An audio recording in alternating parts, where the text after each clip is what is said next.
વસ્તુ અંદર રાખેલી. જ્યારથી આ દાદાએ દર્શન આપ્યા છે ત્યારથી આ મંદિરના ઉંબરે તમે બેન અગરબત્તી કરો ને એટલે બે જ જ્યોત નીકળશે, શિવ અને શક્તિ, ને આશીર્વાદ સ્વરૂપે સાક્ષાત જ્યોત તમારી સામે સામે ને સામે જ આવે. એ આ દાદાનું સત અને એનું પ્રમાણ છે.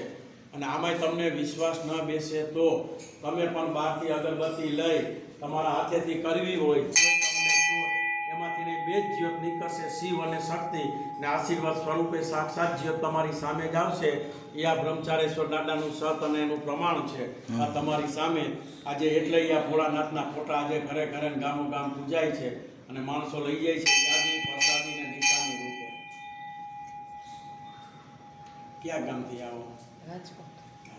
જ્યાં બે જ્યોત ટૂંકમાં સ્વરૂપે ઓટોમેટિક ભેગી થાય, પણ આમ કે આગેથી નજીકથી તો બે છૂટી જ પડે ત્રિવેણી સંગમની જેમ. હા હા, એ દાદાનો ચમત્કાર. અને તમે પણ વડીલ લઈ આવીને બહારથી અગરબત્તી કરી શકીએ છીએ. ગમે તેટલી અગરબત્તી કરવી હોય બેનો ભાઈઓ તોય તમને છૂટ.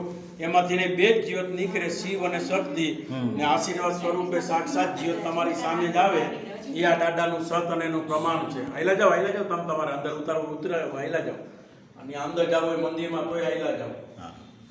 અને સવારે 5 થી 10 બે જ્યોત બેન અંદર આવે. પૂજા કરવા જાવ ને બેન એટલે સવારે 5 થી 10 બે જ્યોત અંદર આવે. શીતલા માતાના મંદિરની બાજુમાં જ છે. બહાર નીકળે સાંજે શિવજી આરતી કરી લો, પછી જ્યાં સુધી રહેવું હોય ને આ જ પોઝિશનમાં, પછી